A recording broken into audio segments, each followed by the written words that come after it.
Okay, yeah. So if anybody wanted to go into the voice chat at the TMNT Discord, I am also there if you want to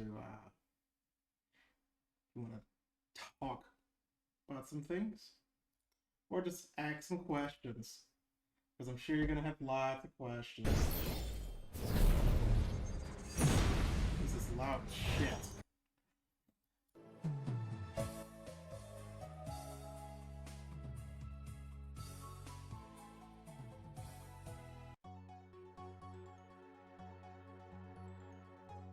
Anywho,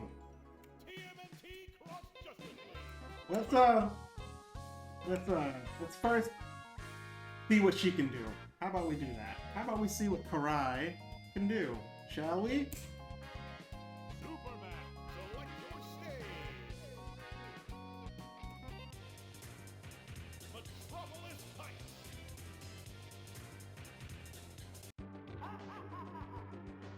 Um, sure. So let's talk about the questions. Yeah, you can go ahead and tweet that out to me. Oh, right. There's one more thing I need to show first. Is okay. It's not gonna show up there. There we go. First and foremost, I got some art that for this tremendous occasion. Here he is. Let's just make this smaller. Yeah, some Karai art we got. Very cool Karai art here. So there's that. But wait, there's more. I think I'm going through my private PMs. Okay, never mind. That's not for that. It's not for that at all. All right. This is the text file. Editor working answers. Okay. Yeah, it's some neat art. Shout out to Mini Ninjas for bringing Karai to life here. Mr. Upside Down. Man, I'm not sure who that is. Anywho. Alright, let's see.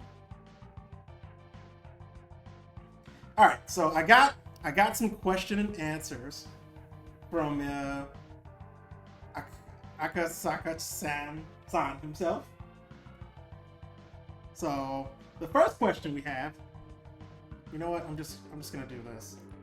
I know you guys want to see Karai, and you will. But first, we ask some questions to the main man himself, and boy, well, that's a dox. Anywho,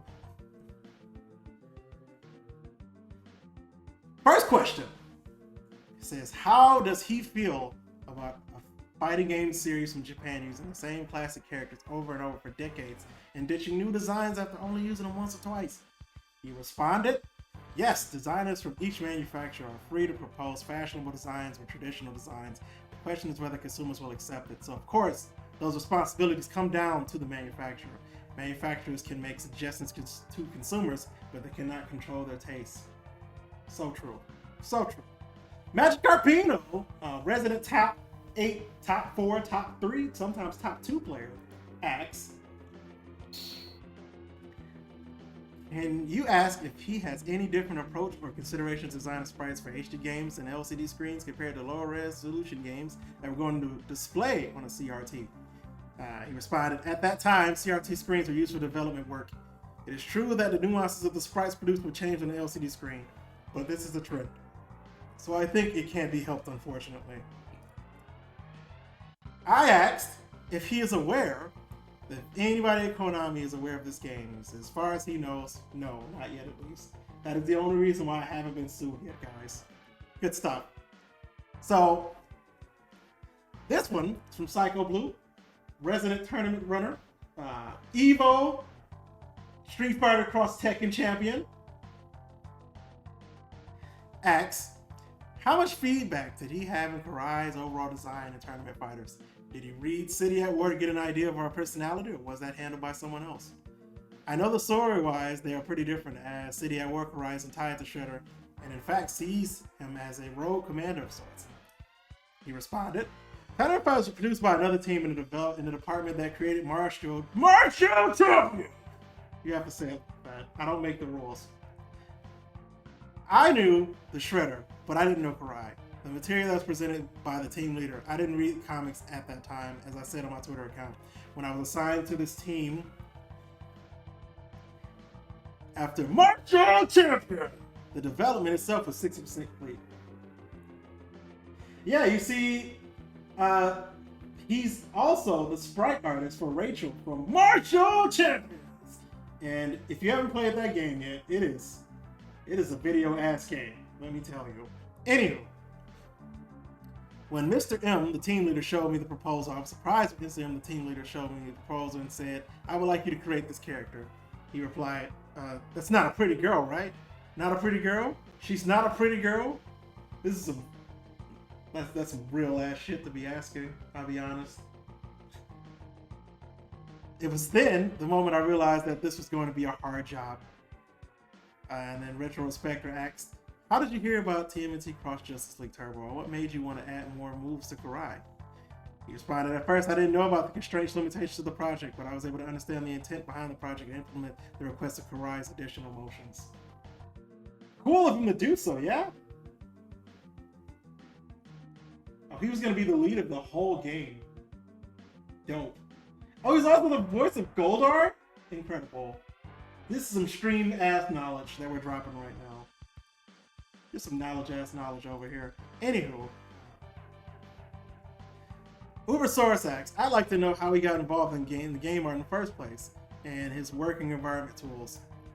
He said that when I was thinking about getting a job after school, I thought that the game industry was a job where I could make use of my skills in painting and art creation.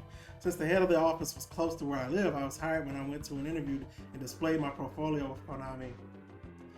Who-Dot asks, was Karai originally designed not to walk? Spins crack me up to this day. Yo, Karai do be spinning. I'm just saying. Karai do be spinning. At first, I was wondering if I would make a walking motion of Karai, but it was omitted due to space issues. The spinning was a way to work around to give the illusion of motion. It made her look more otherworldly, mysterious. It's not quite the word I would use, but it definitely made her look. This is an instruction from the team leader. He was far more capable leader than the Martial Champion project leader. The shade. That's some shade-ass shade. Anywho. Cinco Zero asks, does Mr. Akasaka have any sort of influences with his art style? From what I've seen, it seems pretty unique, and I'm wondering if there were any direct influences from anywhere else, or if he came to his own. He responded, I have been influenced by manga and anime since I was a child. I was particularly influenced by Ryeiji Matsumoto and Yuki Hijiri of Battleship Battleship Yamato and Galaxy Express 999. My art style is strongly influenced by Masamune Shirow and Jim Lee. I really like Jim Lee's X-Men. Let's go, Bob. Rookie. My American friend informs me that my art style is very late 80s to early 90s manga, and that is his favorite era. I didn't intend that, but that is when I started my professional career, so that makes sense, I guess. So that was the question and answer portion of the stream. Let's get to the fucking reason why you're actually here. So Karai moves very slowly as a walk. However, she moves very quickly with her dash. So this is how you basically, this is what you're supposed to be moving like. And as you can see, she has this weird flashy thing following her. Yeah? We'll get into that in a second. Let's just go over her basic moves. You got her classic punch. You got her hard punch, which is moves her a little bit. You got this light kick, which is pretty cool. Oh, you're an American friend. Nice. And we have this double kick. So that's something I need to address. Omega Shredder got a double kick in Turbo. And I actually got the idea from her after I gave it to her already. I just decided to give it to Omega Shredder because it's close and far hard kick really weren't that different. So I just put them together. And that's how we have this. So we have standard jabs. I made this. I Franken-Sprite this. This cool looking aerial punch. Got some range to it, yeah. Got our classic slide, and of course this crouching light kick. I think I also made that. I kind of made some stuff happen where I could. We got the jumping attack, which the multi-hit. Yeah.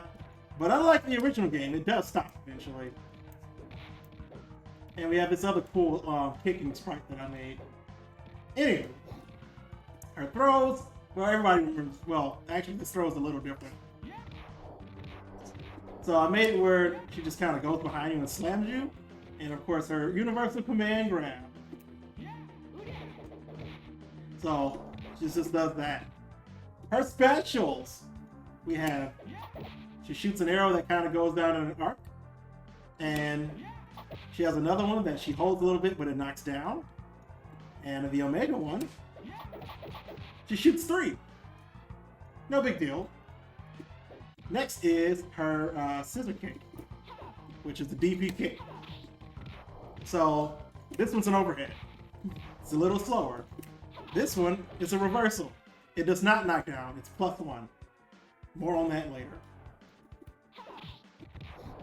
So the only reason why she has this after this projectile, like this projection after image following her, is because of that number up there. And that's all there is to that. Next, we have this Robert-like kick. It's exactly what it looks like. It's literally like Robert's command grab kick that he does. This one's unblockable. It also has a lot of range. Like, it hits very far. And the Omega one is a command grab. Now, that's just 3. Technically, she was in, but she was only fightable. Like, you'd only fight her as a boss in Card Quest. This one's unblockable.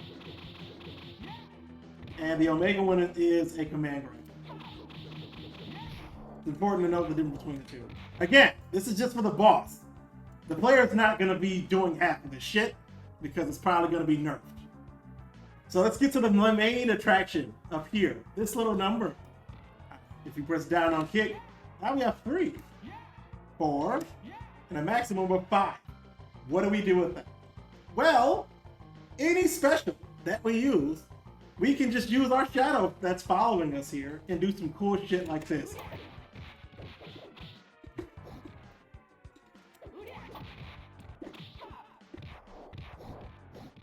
This is shadow canceling. You can do this in one of 2 ways. The first one is canceling at any point of the special, and the second one is canceling at the very beginning. Canceling at the very beginning allows you to use a very specific version of cancels that will use 3 shadows. But when you do that, you will roll forward, if I can get the fucking time right, because it's actually really hard to do.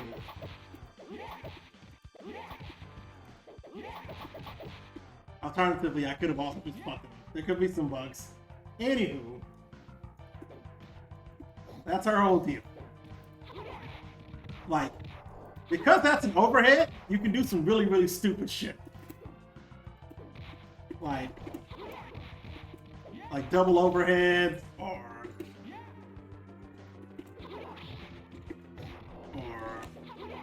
let's see. That. So again, I told you that the Omega one didn't knock down. The reason for that is because if you cancel it, you can just kind of keep going. Things get really, really dumb. Things get dumb really fast. So a character that should otherwise be just okay becomes absurd. And the amount of absurdity that you can do,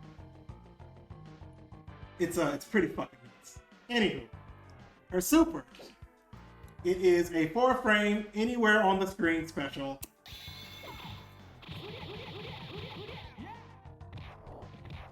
Now, you've probably seen this one on the documentary, but you have not seen the Omega one.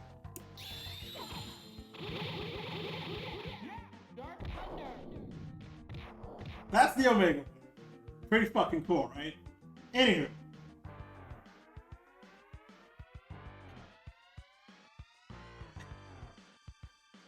That's her whole deal.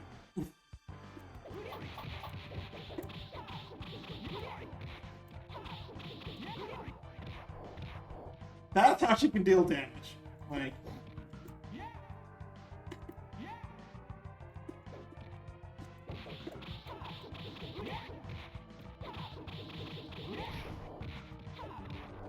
Like, you can do some really, really fucked up shit with it.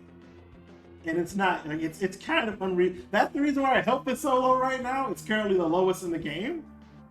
But it's only because she's kind of unfair. This is definitely not the final version of Karai. But that's Karai. Now, I can see what I can get away with in arcade mode. It probably won't be much.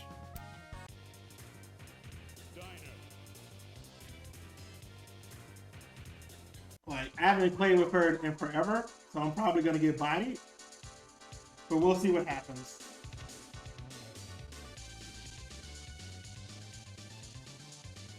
So she does have dialogue against some characters. But you would only notice that if you were fighting her in Card Quest.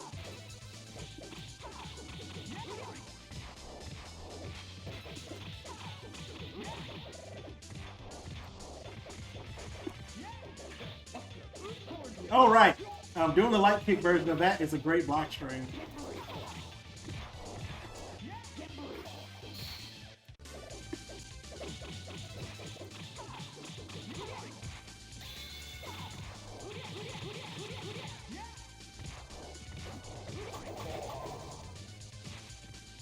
Again, this is why she's kind of stupid. This is why she's a very stupid character. But hey, she starts off with oh, never mind. She always starts off too.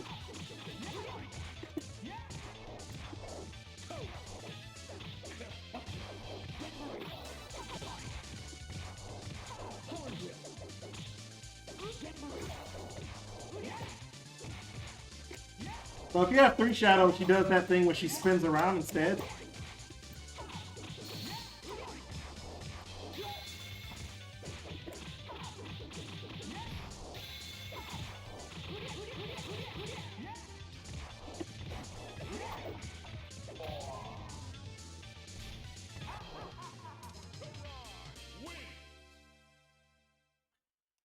I don't know if I would say tournament fighters, she feels kind of illegal. She just feels wrong. Everything about it just feels like you have way too much fucking power.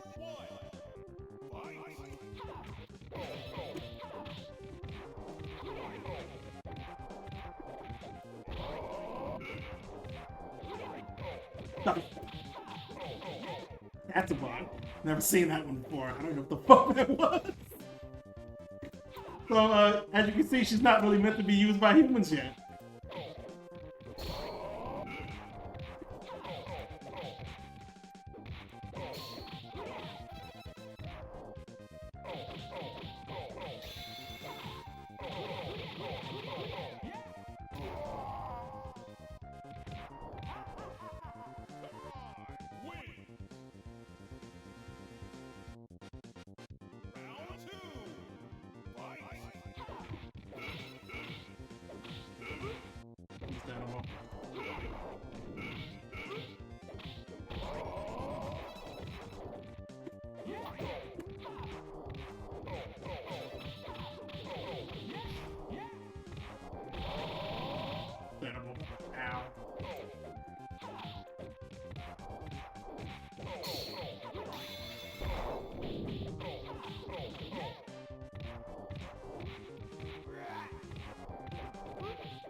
Karai's on like a whole other level, basically.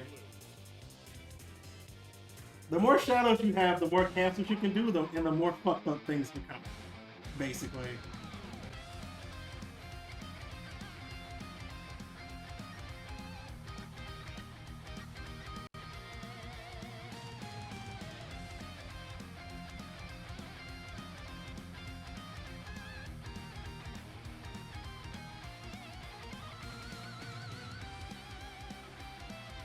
So Karai doesn't really know the events of the game because she was dead, but now she's not dead.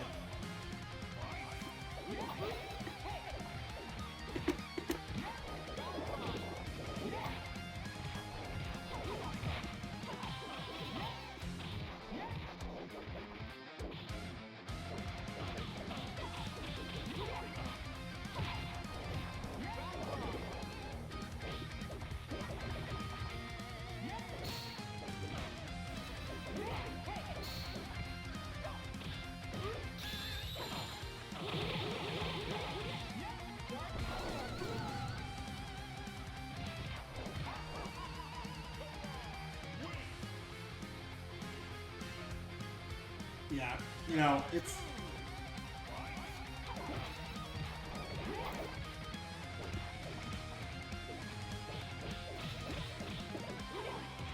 I still don't know what the fuck that's about. I'll have to look into that. She was a lot more functional than I remember.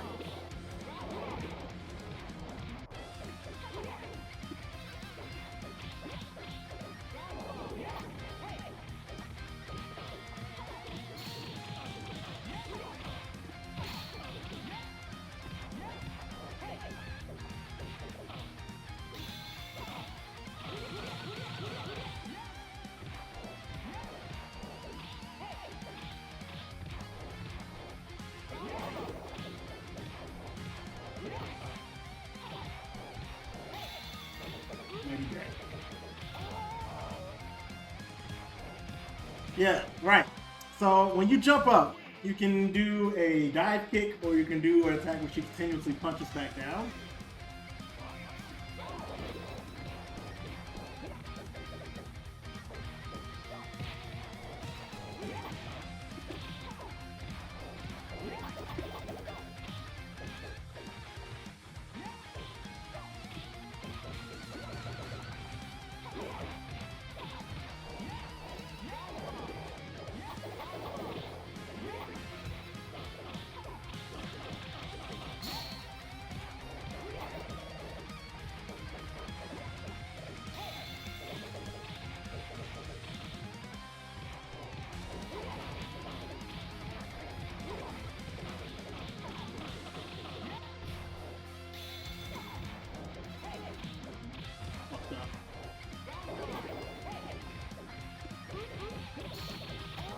Double fucking damn. So having low health is it's a problem, but you know it's fine.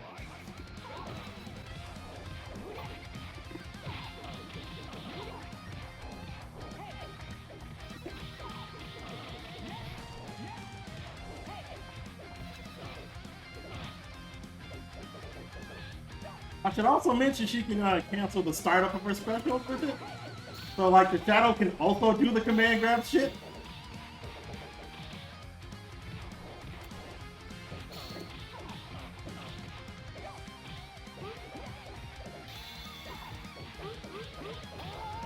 He blocked. Incredible.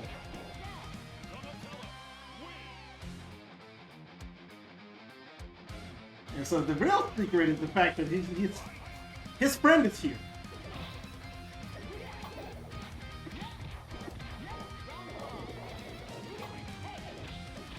Good.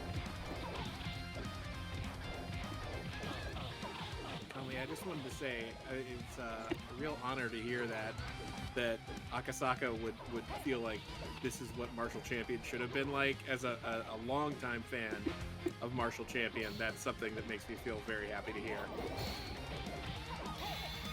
I can't believe I fucked that up.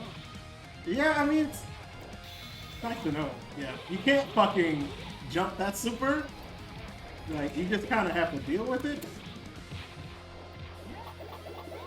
Oh, wow. You didn't have to fucking respect it. That's fucked up.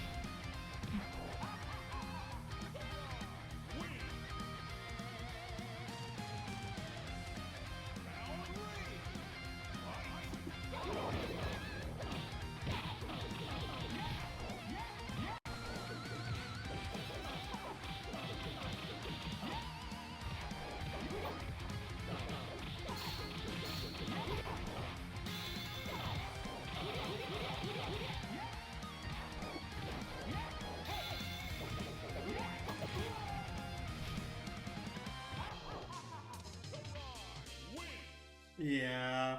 Once you actually get going with her, there used to be a combo that I knew of her that would stun almost everybody in the cast off the first touch. I forgot it, but you know.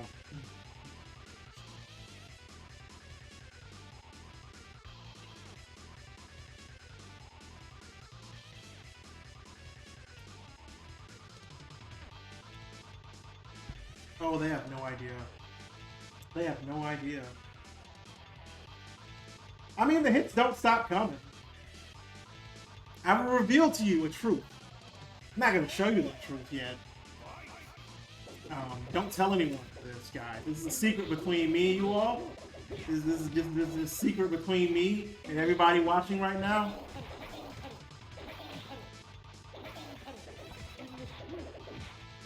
Okay? Like, don't tell anybody.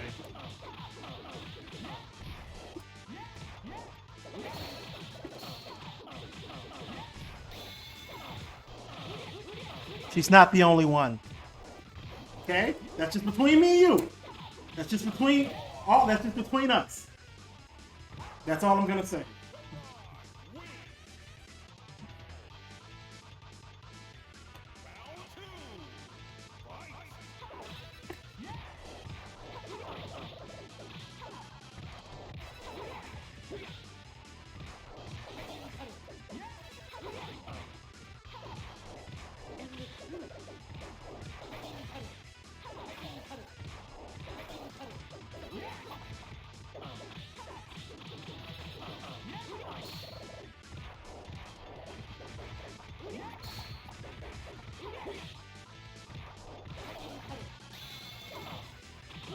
Back to that full screen?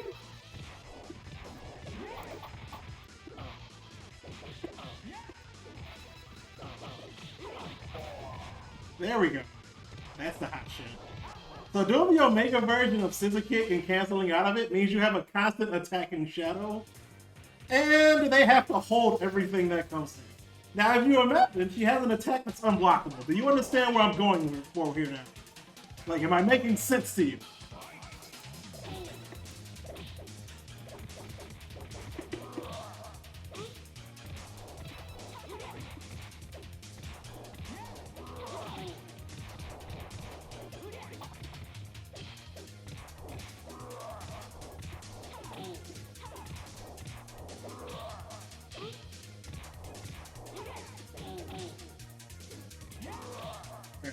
Fair enough. War's gonna war. Like, even though she's kind of dumb right now, she's not impossible. Like, characters like War can give her a hard time because she needs to get started, and War's just kind of a dick. So, by all means, she's not like the Alpha and Omega.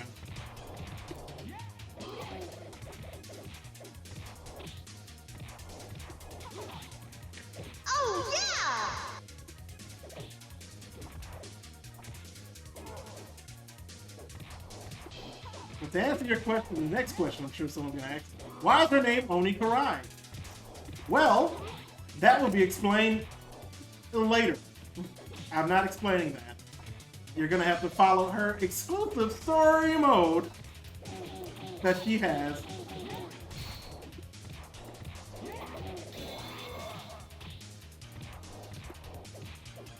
The wake up super, it's fine.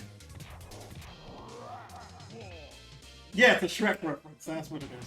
See, this guy knows. This guy's aware. He's following the plot.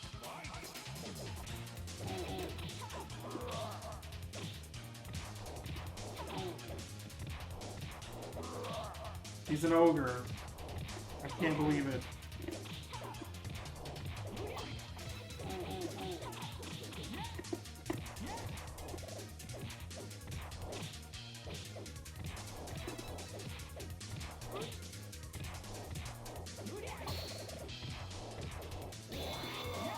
Fair enough. Alright. Anywho.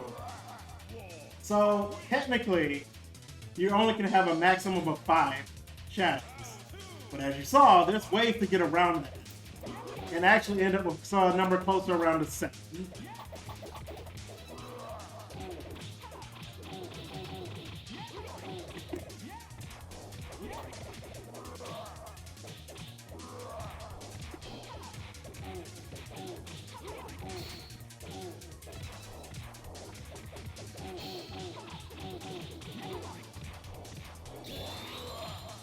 This is gonna hurt.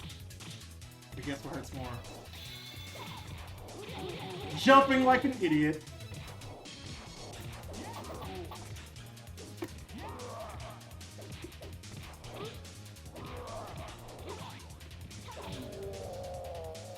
It's a kick nerd. I was supposed to be practicing with her earlier today, but I worked a 10-hour shift, and it just didn't make it.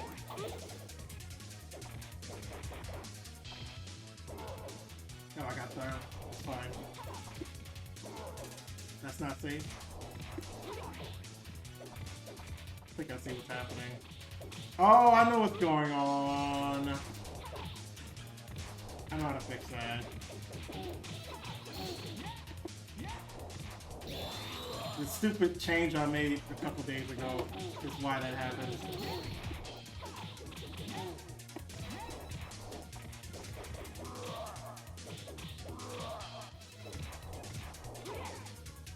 Yeah.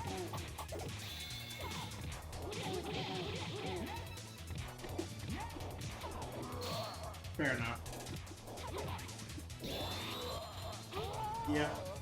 There's not a whole lot I can do about that one, Chief. Alright, I'm gonna go ahead and fix this bug real quick. Since I have the downtime. I'm just gonna fix some bugs real quick, if that's okay with you all. Yeah? Alright, let's go ahead and say not any of this shit. Any of that shit. That should probably do the trick. Let's just do that. There we go.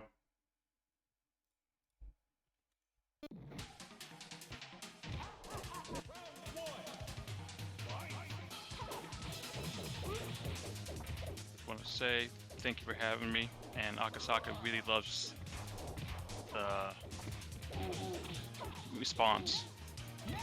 I'm glad he enjoys it. Like this is a pretty big thing, I guess. I mean, everything that's happened has been a pretty big thing, I guess. I don't know how to describe it. Fucking, this is like a weird timeline for me.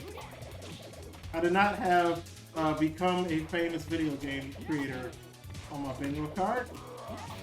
It's not something that I plan to ever do, because this is just a fucking dumb hobby of mine that started taking way more time than I should have let it. But, you know, here we are now.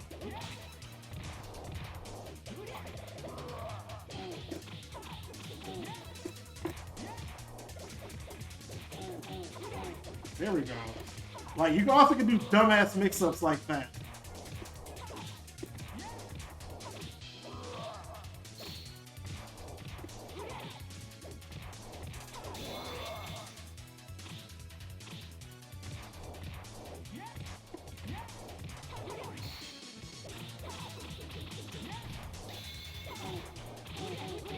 But yeah, if anyone has any Martial Champion questions, I have some answers, and whatever I don't have answers, I can get it from Akasaka, or you can talk to him on his Twitter.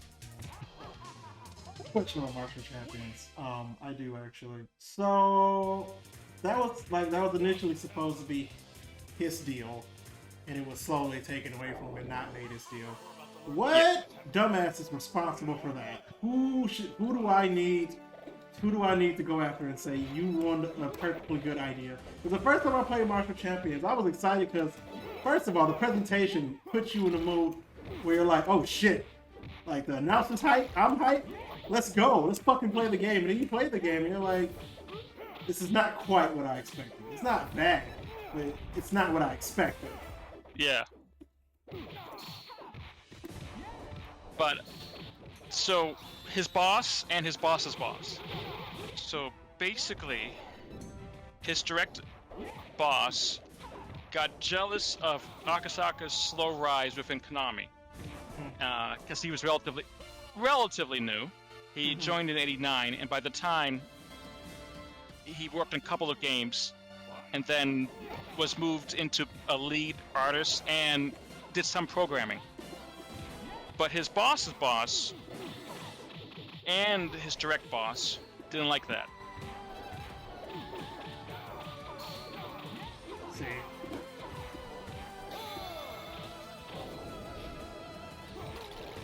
So, nothing but petty jealousy. You hate to see it. You hate to see it. It's 11:35 p.m. EST. I'm gonna share some more news. I have my share of detractors and people who were hoping that I failed for some stupid point that they wanted to make. And it sucks because I wanted to share the success so badly with the actual movie community that I was from before I inexplicably left because of, let's say, creative differences. That's a nice way. But, like, I cheer for them because they have projects that they're doing, and I'm like, they've had their own amount of success too. Like, they've had articles from Kotaku, among other things, and like, but the fact of the matter is, there are some people within that project who like have weird vendettas of people who don't even like really care who they are anymore or acknowledge their existence because they're like, it's been like 10 years, let it go. And the person's like older than me, and I'm 32. Well, 31. I'll be 32 this year. So it's like, at what point do you not understand that you're sabotaging what could have been and very well should have been just goodwill everywhere? Yeah, and that's what he kept running into. And since Japan is also very conservative, don't stick your head up kind of culture, and he didn't, and he's very shy, and even by Japanese standards, but he just was very skilled compared to the rest of his team. Well, not all his teams. There were some people way more skilled than him, he will say, but at least for his, compared to his direct supervisor, that is. Now, Salamander is not his creation. That's actually a creation of his supervisor. And if you look carefully, if you really know your art styles, you can tell which characters he was the final artist on and programmer. And yes, he was part of the ZexX team. He was that's why his boss was pissed off at him too. I'm seeing in the Twitch chat, someone says, "What the fuck, boss chance for this?" Yeah. So he was part of the ZexX team, and he worked on a bunch of games. And also, since they do a lot of pen names, it's hard to really know, because he won't tell me everything he's worked on yet, but it's hard to really know which games he was fully on or partially on. But yeah, he was fully on ZexX, he was fully on Martial Champion, and he came in at the 60% mark of Turtles, but because they really needed him to help push the game out the door. And he wanted to finish Martial Champion to put all the stuff he wanted into it, but he said, no, it's good enough, you can move on to Turtles. So yeah, basically, in some ways he feels a little, he likes Turtles, but he feels like it kind of also robbed him of adding more to Martial Champion. He did still sneak in as much as he could before being pushed on Ninja Turtles, but a lot of the stuff he wanted to do was cut. And I mean, you can still, he's a nice guy, he's polite, but you can hear in his voice through his text that he feels like there's a bunch of missed opportunities, because he wanted to do breakable screens, and he also wanted to do clone attacks, basically a lot of stuff that Virtual Fighter and Street Fighter Alpha implemented later. He had plans for back in '92. Wow. Yeah. And he's like,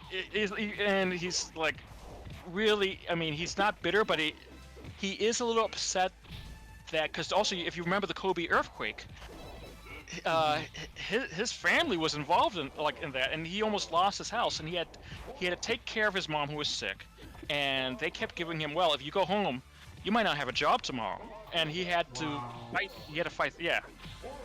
So that's what I mean. Basically, think of, like, you get your dream job. You get a job where your programming and art skills are supposed to be appreciated, especially in Japan, which is a very conservative society. And like, for the longest time, Masamune Shirow did not want to admit that his real job was an engineer. And so, like, even though he was a famous manga creator, he didn't want to say, oh yeah, well, he didn't want to admit until like the late 90s that, yeah, I'm actually an engineer by trade and I do manga on the side, even though the manga made him a millionaire. So, and I'm just using Shiro as an example, but so the fact that Akasaka was very motivated to go into the gaming industry, use his programming skills in a country that still at the time didn't believe games was a serious thing. And this was 1989, mind you, when he joined. And then by 92, as Japan started to really, okay, maybe there might be something to this video game stuff. Then he has his boss who's just ruined his life dream for him and then made him choose, take care of your mom and you won't have a job tomorrow. Yeah. He actually knows a lot of friends that commit work suicide. I mean, and at Konami. I mean, we've been starting to hear stories of how Konami was. He lived through all that. I mean, and he's also friends, like, let's see.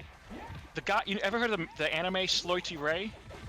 I can't say that I have. Okay, well, he's friends with the creator of that, and he was also the character designer for the anime Blue Gender. Oh, I do know Blue Gender.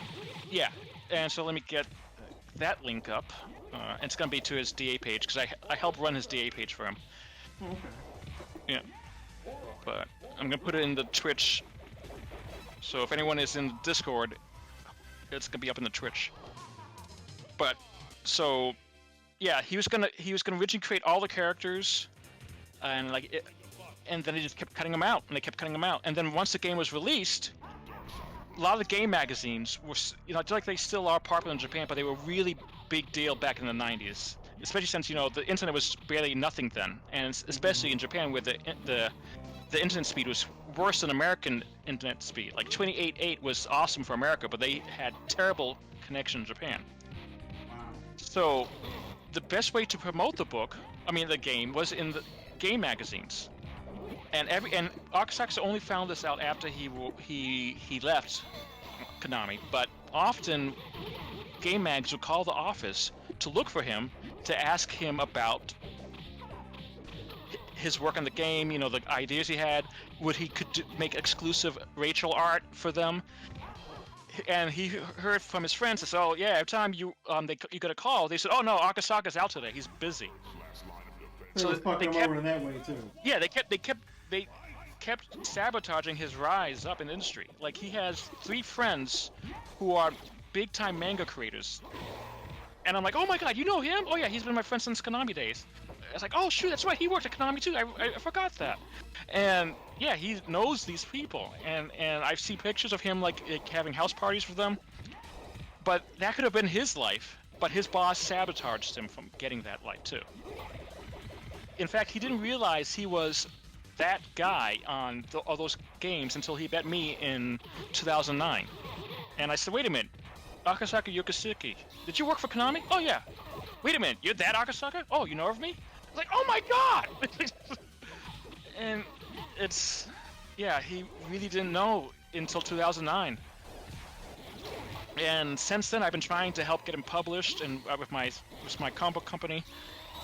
And then his mom died, and then his dad passed away, and a lot of other stuff, and he's helping his sister.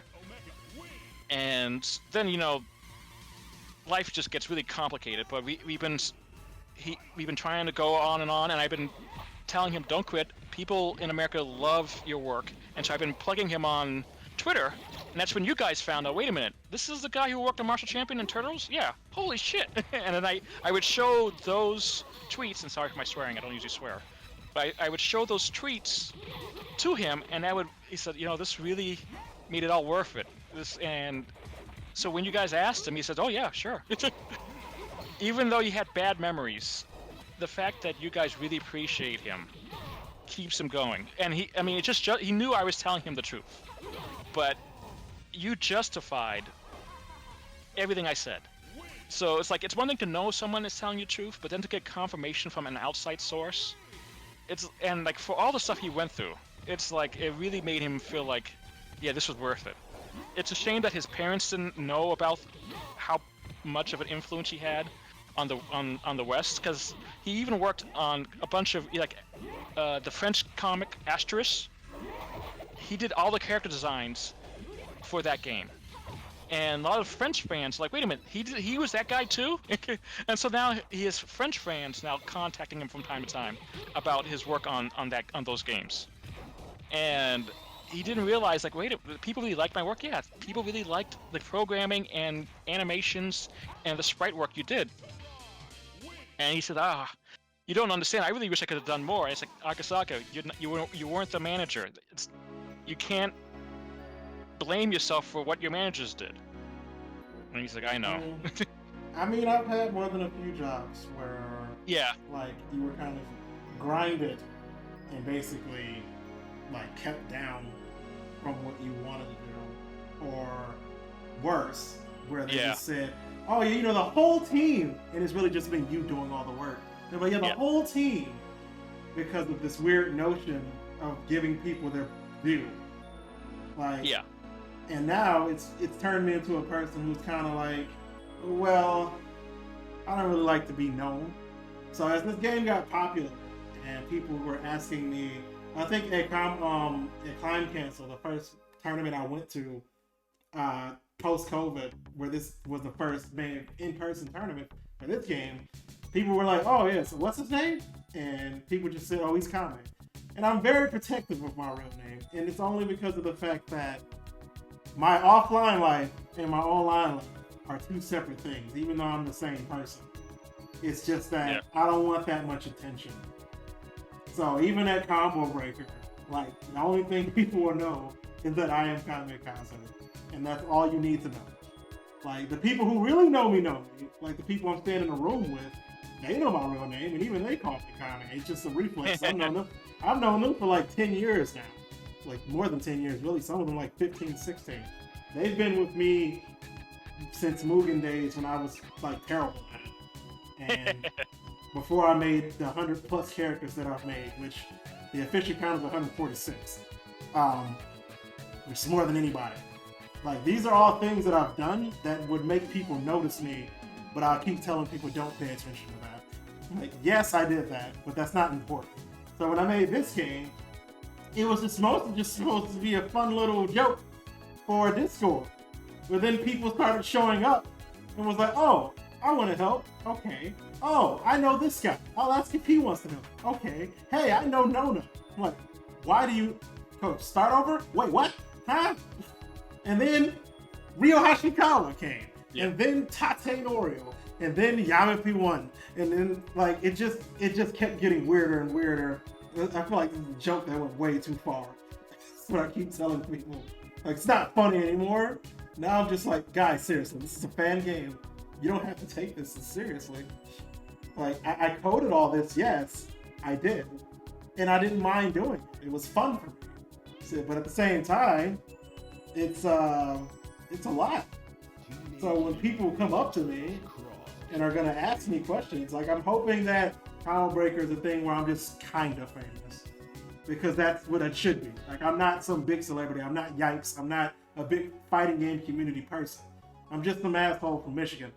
It's at the end of the day. That's what I see myself as. I'm just some person who's inexplicably all over the United States. But when people tell me, like, how much they like the game and stuff, I expect one day just someone to make a video saying, here's why this game sucks, and they're like completely right. But no one's done it yet. So I just use that as my motivation to say, well, maybe it's not as bad as I sometimes think it is. Like, when people find bugs, personally, I take it as like something that I should not have allowed to happen. And people are, oh, it's no big deal, bugs happen. But no, I'm like, but it shouldn't though, because I've done everything on this game. I should have known better. It's not like it's me and 3 other people coding it. I'm the only programmer. So it's stuff like that. But if I say anything else, I'll start to teeter into my Combo Breaker speech, and I'm saving that for last.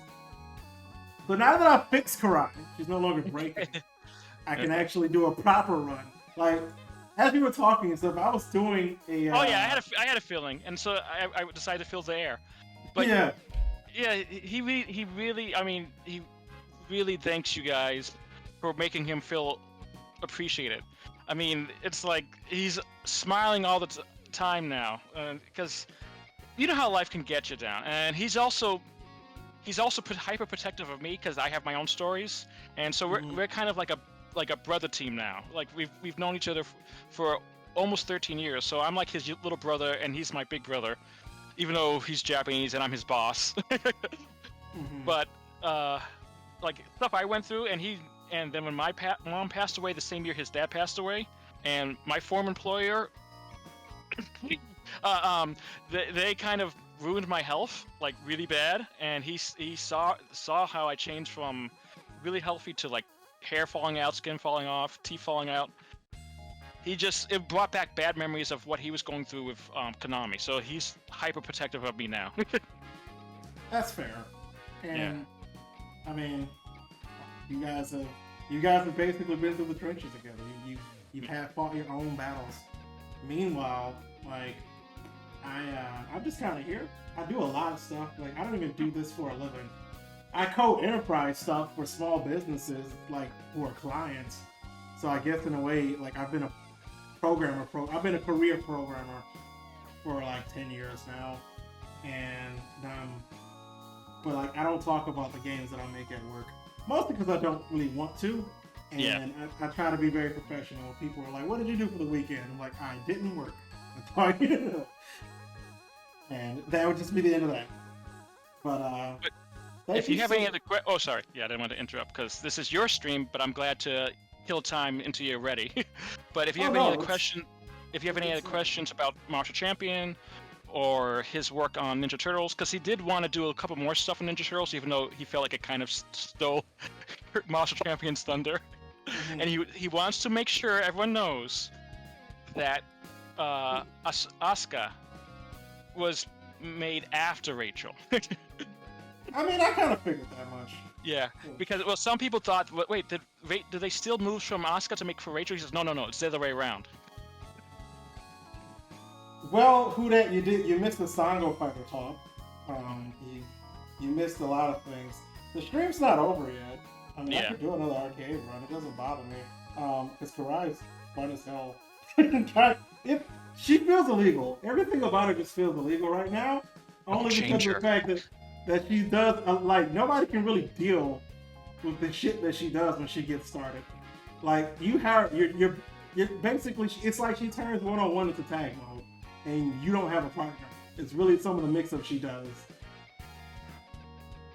The question about Salamander got missed. What was your question? Is it like up in the chat? Let me scroll up. It was about who like created Salamander, and I think that you actually mentioned a boss. Akasaka's direct boss actually created Salamander, and Akasaka had a different boss in mind, and he didn't get a chance to sketch it out. And again, since his boss, and I don't even want to say anything because you might be working with him. I mean, yeah, exactly. You might be, but his boss decided to co-opt the whole project basically, and kept cutting him out, and then decided to make a power stealing boss, which Akasaka felt was completely in character. If you get the drift. Yeah. And if you notice the sprite style, you can tell which sprites he was eventually able to finish working on versus the sprites done by Editor and his staff. So, yeah. But Salamander was created by Akasaka's direct boss. And Zen, the Kabuki guy, was created by his boss's boss.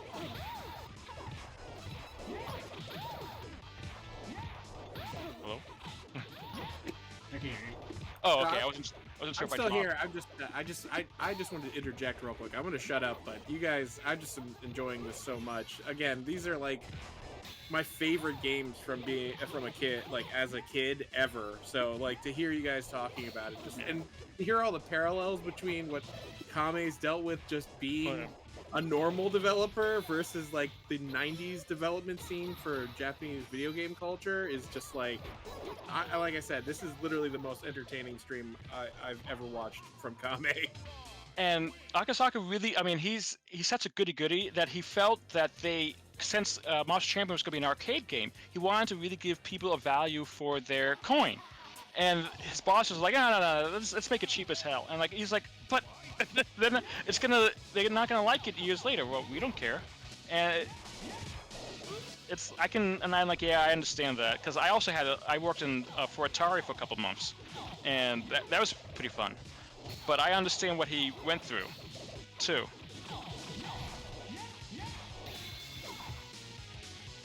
But Yeah. I hope I'm not too loud, by the way. No, you're fine. Okay. No, you're fine. But any other questions? Because I'm basically just wanting to. Okay. Oh, sorry. I just wanted to express his appreciation for you including him on this project. For me including him?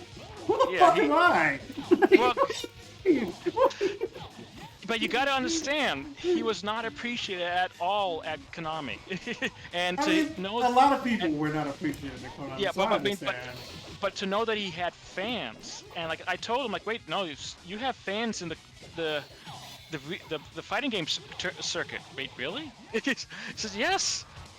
Yeah, March Champion may not have been as the way you wanted, but it still has a small circulation of fans, and that they can see the potential, and that potential is because of you. Like literally, Tell you what, the little tell them potential. this. If he Yeah. wants to remake Marshall Champions, Oh, I'm believe me, down. he does. Believe me, he does. I'm 100% down to do that. I mean, if you go to his DA page, you can see some new characters, because those are some, especially he has a new ninja called Angela, who was actually, he decided to make her last year, February, during Black History Month. Because since he's starting to understand a little bit more about, you know, African American culture through me, and like some people have noticed about the original Bobby was supposed to be Black Puerto Rican.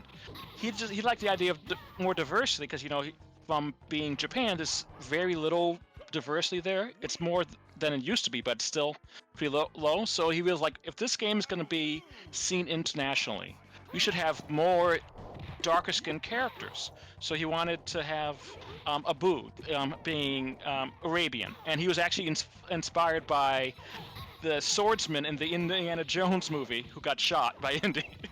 But Wow. he wanted Abu to be at least, you know, a very well respected Saudi official, even though they gave him the Iraqi flag, because, you know, Iraq at the whole Desert Storm thing at the time. But he's supposed to be he's Saudi. He's not Iraqi. He's Saudi.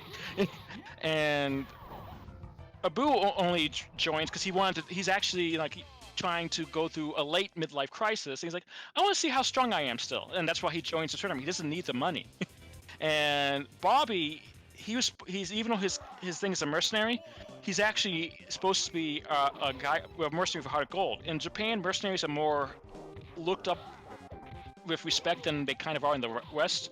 So he didn't realize that Bobby as a mercenary might have been a bad connotation in the West.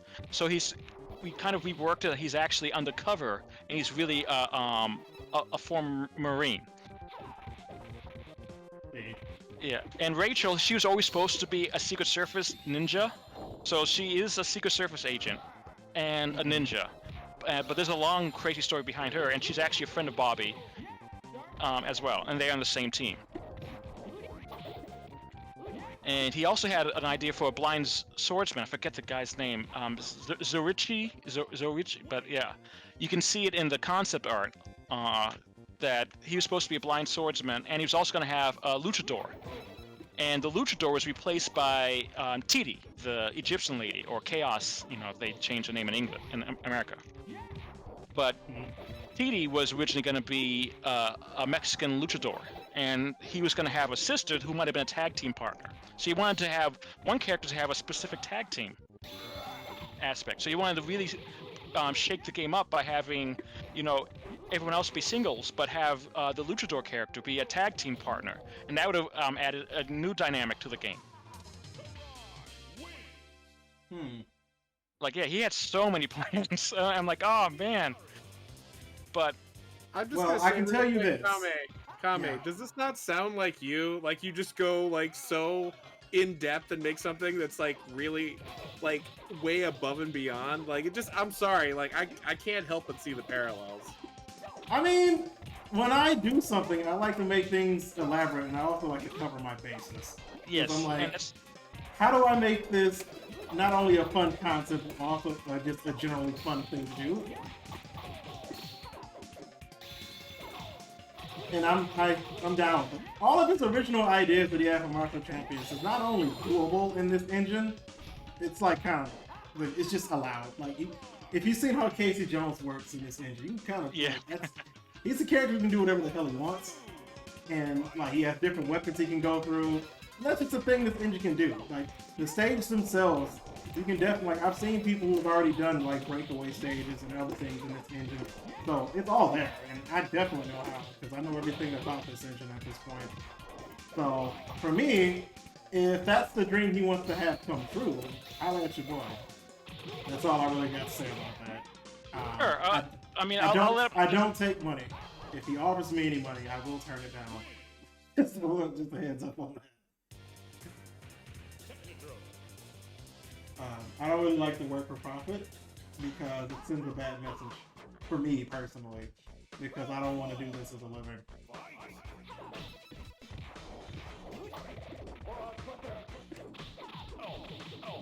All right, someone was asking for the Wolverine picture Akasaka did.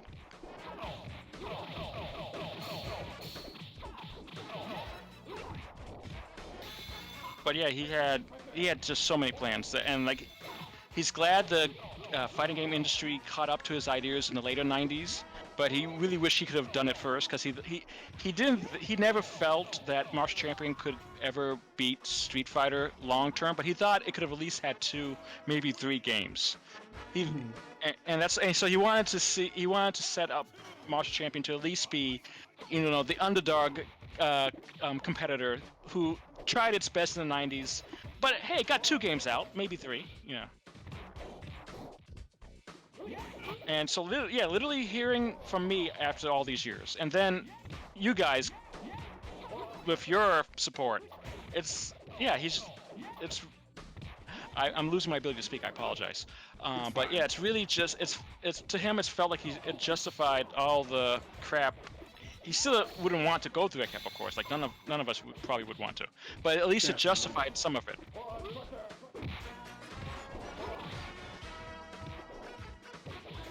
Well, I mean, you go through circumstances for what happens on the other side, and it doesn't seem like it's fair when you're going through it. In fact, in a lot of ways, it seems like it just ain't right, even. But a whole lot of other stuff like that. But I like to think of it, if I can make one person happy, then I've done enough. And people seem to really enjoy what I've done, old and new, professional and amateur. And I see that I've done something for the culture, ultimately. Like, people like us are not seen in the space very often, and that's something I think about. And something that a friend of mine said to me was, you're not used to seeing the type of Americans we are doing shit like this, for properties like this, for games like this. And it's something that I see now as something as a badge that I have to wear. I didn't really think about it like that, but it's true. Like, he said that his son wanted to be a game designer, and seeing me do this inspired him to know that it's an achievable thing if he really wants to. And for me, I'm like, I never considered that because, well, the United States game design industry is kind of a joke right now. The parallels that it has to the 90s Japanese community, game community is not that far apart anymore. We got forced overtime, and you might not get paid, and people have to sue for benefits, and companies aren't paying taxes, and sexual harassment lawsuits, and it's pretty bleak, is what I'm saying. It's there's room for improvement, and because of that, it's like I don't want any part of that. I'm fine funding my hobby the way that I'm funding it. It's fine. Like, I could do this and still do what I want to do on the side and not be beholden to any shareholders, because I know for a fact that most of the content in this game, if this was a professional product, would have been behind a paywall. they were just expecting me to do that. Like, oh, well, no, you can't just give away all this stuff for free. No, you can't just do that. We can make money off of this. Like, you could, or check this out. If your game is fully featured, people are gonna buy it. And you don't have to nickel and dime them because they already bought it. Just an idea.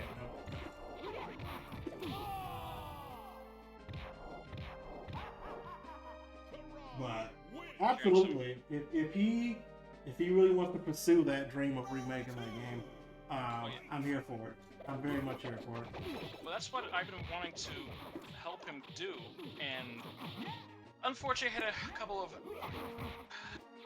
pitfalls, several, and that's why he's very protective of me, because he's seen what I was trying to do for him, and then life kept kicking me in the teeth.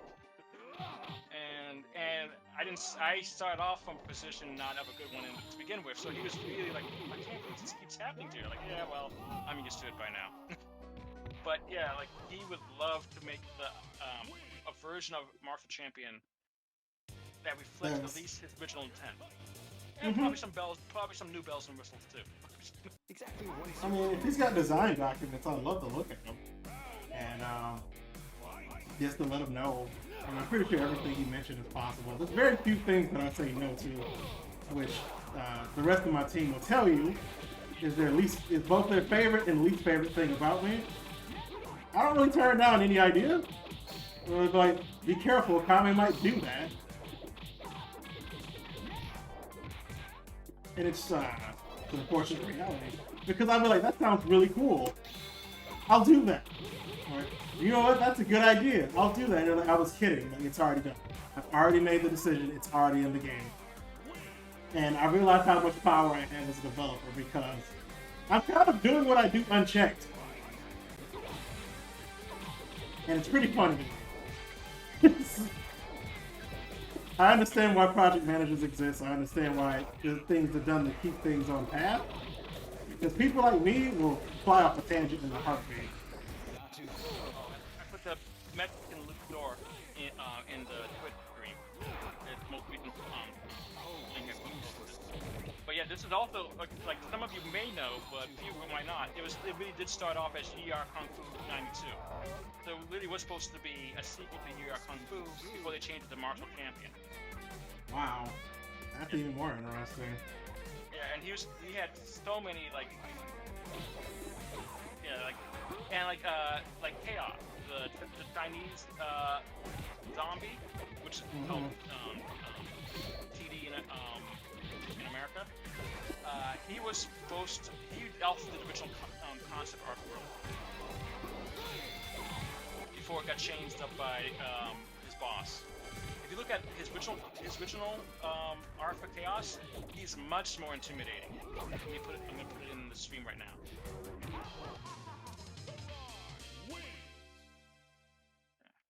Ooh, wow, yeah. And so instead of being the joke-ish character he's in the final version, he was supposed to be like he's a Jingxi, a Chinese vampire zombie. So he wanted to really make him like, you're fighting a Chinese vampire zombie. What kind of tournament is this? Yeah. So that's what he still wanted to be, an over the top, but still somewhat grounded for 90s fighting tournament. So the original main character, Makoto, I'm putting him in now. He wanted him to not be another M.U.G.E.N clone like Jin eventually became. So Makoto was replaced by Jin, and Jin was also his boss's character. And Jin is not as interesting as Makoto would have been.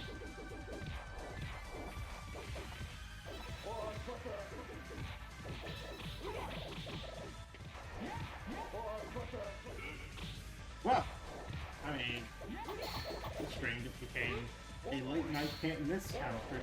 People, I don't know. Whenever I stream, it's like people will tune in for the first half and then space out for the rest. And I get it. I've been to stream for a long time.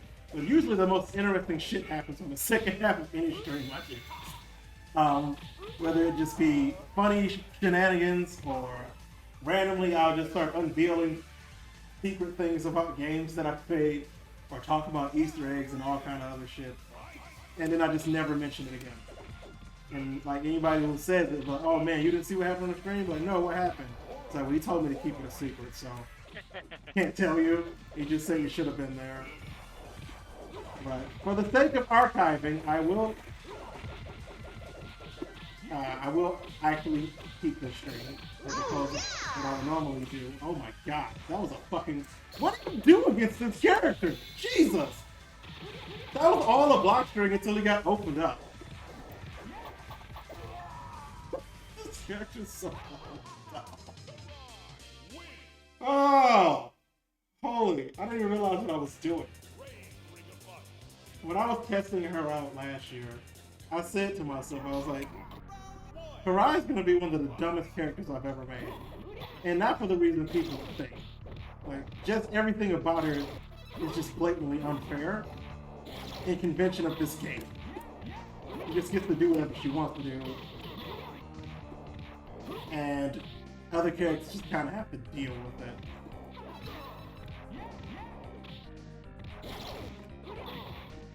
Have I not said what all the taunts done by now?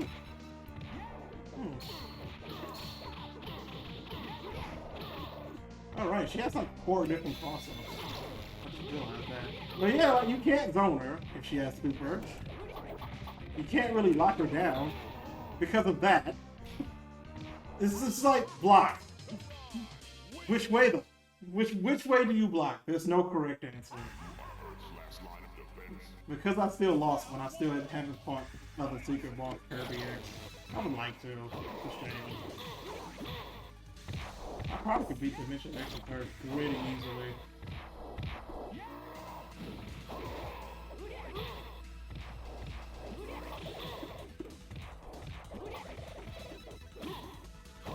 Probably.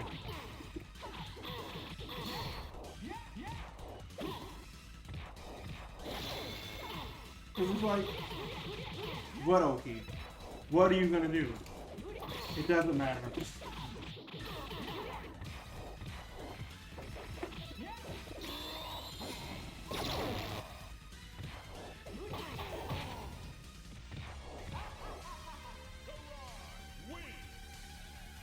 Anyway, I will unveil some other, not really related to this game.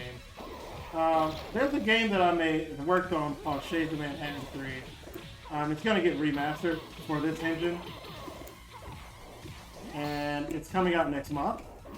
I've been working on it in secret. There's going to be 2 extra characters added to it. Pretty excited about that. Shades of Manhattan 3 is one of my favorite games that I worked on. It's so much fun. There's a lot of combo theory in that game and a lot of open interpretations for... Oh, watch, it's just a shadow. Just Shadow Karai wins. That's cool looking. Like, I would normally just... I probably could show off Shades of Manhattan 3, but that's a whole other deal. It's also not ready for me to show off.